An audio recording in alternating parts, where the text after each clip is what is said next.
So I'd probably wager that the story I'm about to give you would make for the most fire intro ever. But I'll let you decide it, cause here it is. A Japanese woman was having laser surgery on her cervix, and then she farted, and that ignited the laser and it set her on fire. So now the question that I have to ask is, honestly, that wasn't even the question that I was intending on asking, but it just kind of fit itself right there. But I don't know, this story can give you so many jokes, it can give you so many puns to drop there. Like, it can be used to relate to so many rap songs. First of all, she probably is amazing in bed, considering that now you can say that she has fire pussy. Like, you can equate it to a bunch of rap songs. There's one by Lloyd Banks called On Fire. If you're one of those people that used to listen to hip hop in the early 2000s, if you're somebody that's a little bit more recent, there's somebody like Travis Scott, whose famous ad-lib will still be usable in this situation. So let me even see if I can drop it here. And, if you're somebody that loved R&B back in the day, there's Usher and, his situation of, I think we should just let it burn. It just kind of fits there. If you want a song that's even a little bit more recent than all of these, there was 2019's largest hit, which was done by Gunna, and the remix had Travis Scott again and Young Thug. Like, it just kind of fits well into songs, and for some reason, it's like the jokes literally write themselves. Like, this woman is Japanese and she lit her pussy on fire. Like, if anything, it ain't sushi, but you're still not gonna be banging it raw even though you go in unstrapped. Like, out of everyone in that room, she could technically call herself the hottest person there and no one would disagree. Like, whether she looked good or she didn't, that's probably what the thermometer would have said, and you cannot fault a thermometer for talking about what's hot and what's not. So, in a sense, it's just there.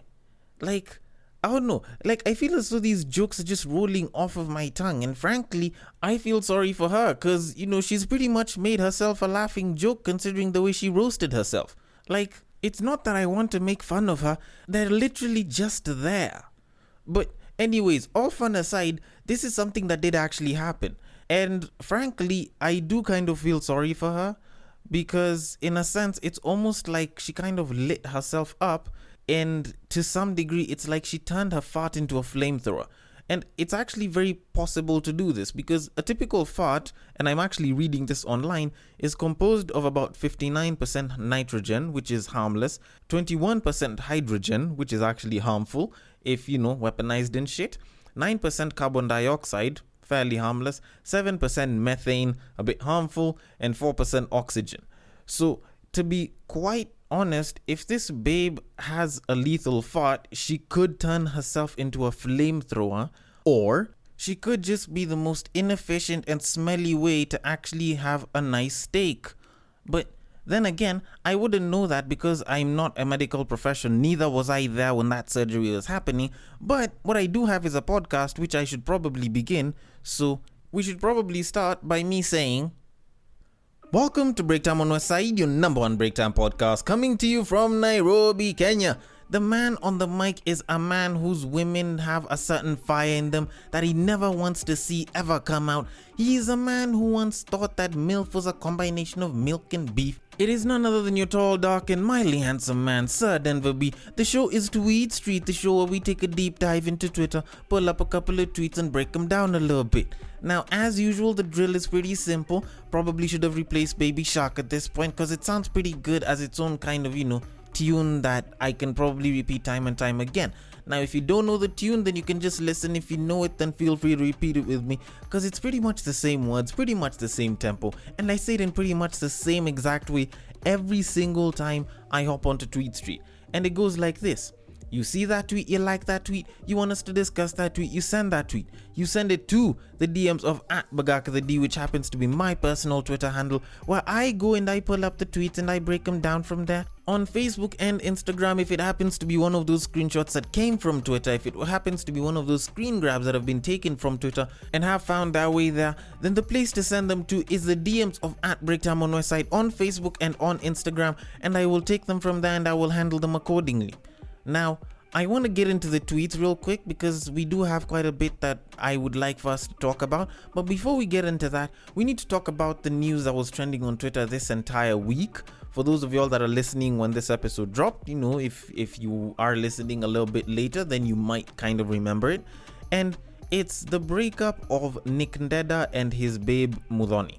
Now, for those of y'all that don't know Nick Ndeda, if you stay outside of Kenya, Nick Ndeda is a radio presenter, or at least as I was being told 1 or 2 days ago, former radio presenter, and his babe is a DIY content creator on YouTube.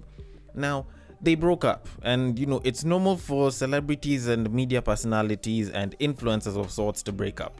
It's perfectly normal. Hollywood has them. Every single industry I think has its own set of celebrities that'll break up. But what happened was they broke up and they announced it on YouTube. They did an entire video announcing their breakup. Now, by all means, announcing your breakup as two influential personalities isn't a bad thing. It's perfectly normal. People do that all the time. Doing it on YouTube, not everyone does it, but YouTubers do it. So, it's kind of normal as well.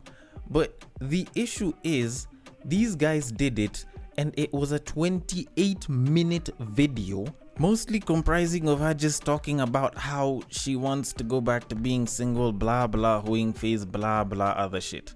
Like, this guy was there, and normally you'd have expected, homie to just chill and be quiet, but he tried to be interactive. But the worst part about it is, like, Mans was leaning towards her side a little bit. It pretty much ignited the whole simping issue that guys usually talk about. Guys came out on Twitter, and this was a trending story for like 2-3 straight days. And people are busy talking about how, Mans was simping hard on that video. Mans lost this babe because he simped.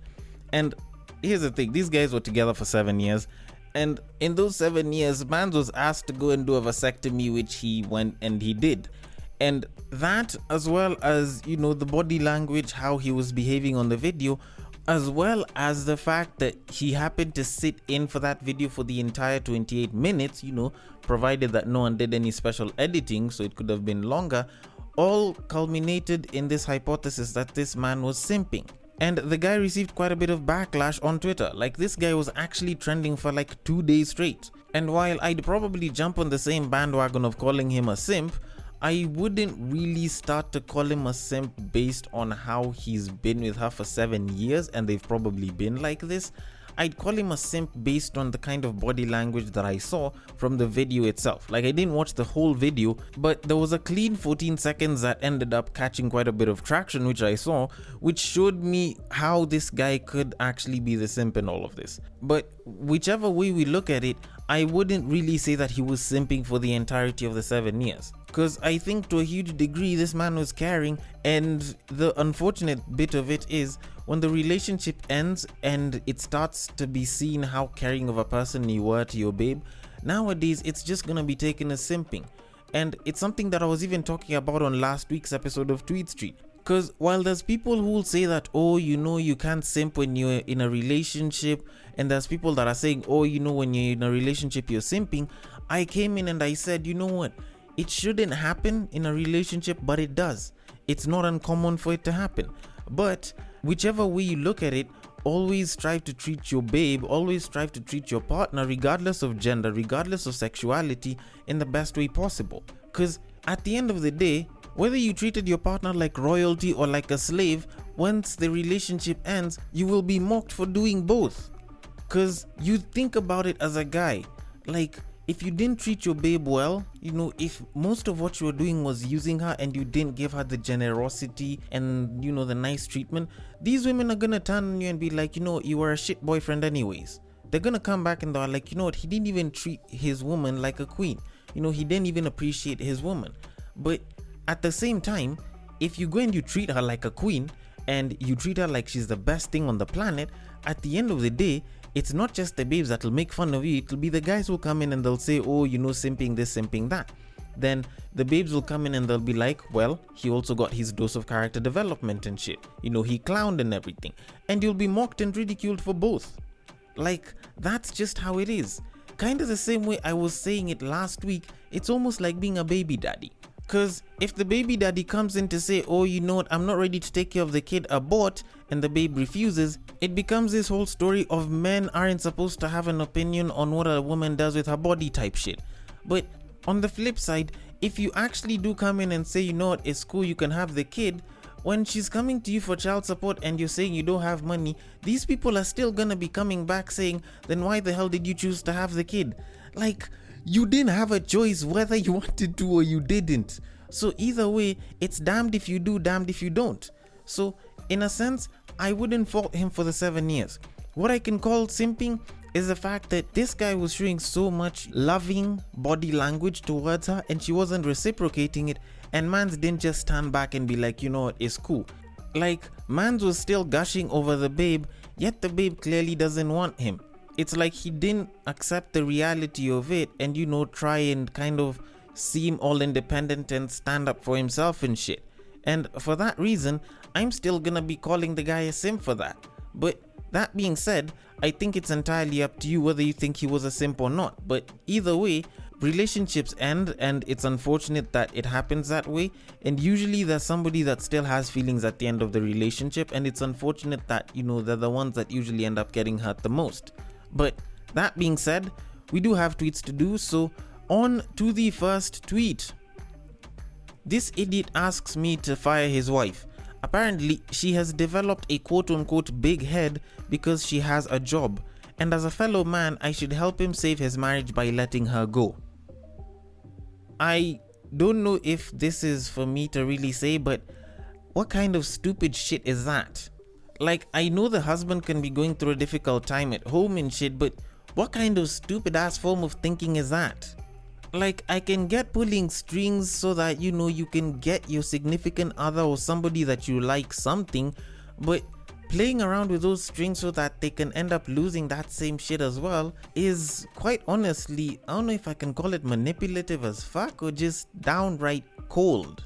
Like, damn, like, if you as a husband are doing that for your wife, yo, I'm glad I'm not that wife, and I honestly pity her, cause I don't know if she really married a man that loves her or a man that just found her convenient or, you know, had agreed to some form of convenient relations with her. Cause this is downright cold. And the worst part about it is, this guy is actually considering it because, you know, helping his fellow man and shit. But even though you are trying to help your fellow man, you do have to ask yourself, you know, what lengths you're actually going to actually help your fellow man. Cause here's the thing. I'm one person that understands that different people have different fights in different places, and when you can help out, you should. But the fights of two people who share a bed are not for you to get in between. It's kind of the same way people usually have that whole thing of when two brothers are fighting, don't go in between the both of them, lest they turn on you and wreck you as well. Because when it's two people who share a bed, when it's two people who share some sort of a special bond together, they can always break things and set them back together. But with you over there trying to get in between, they could wreck you together, and when they eventually do get back together, guess who's the person that's gonna be hated out of all of this? It's gonna be you. Like, there is no way where you actually come out on top after this.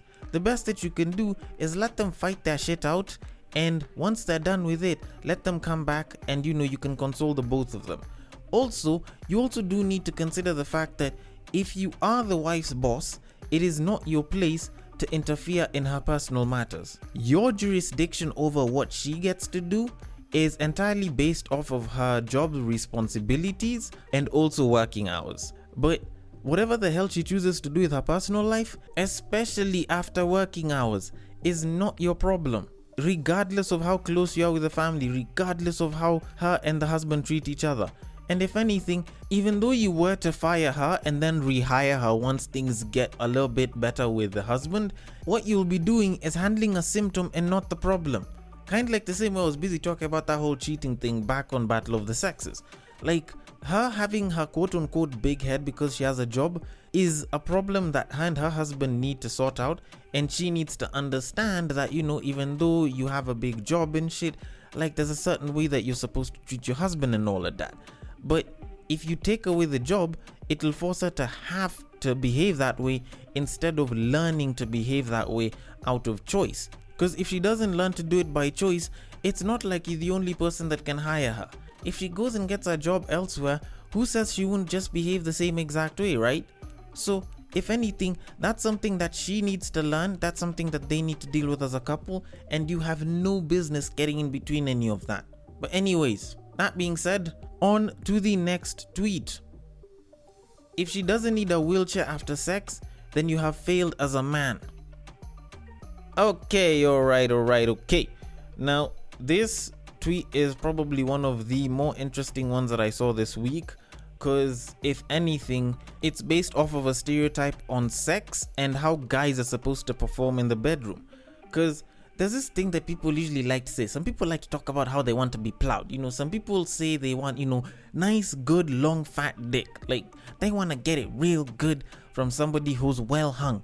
But the truth of the matter is, at least from a lot of the babes that I've spoken to, this whole thing about, I want someone that can beat that pussy up, like, it's not like they want that shit all the time. Like, there's something good about, beating it so well that she has problems walking or her legs are shaking and shit. But at the same time, it's not what you have to do. It depends on the babe.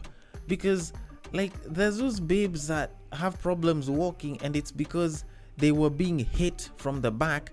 Not that they enjoyed it, but the intensity and the kind of forces that were there kind of ended up injuring her a little bit more than they pleasured her.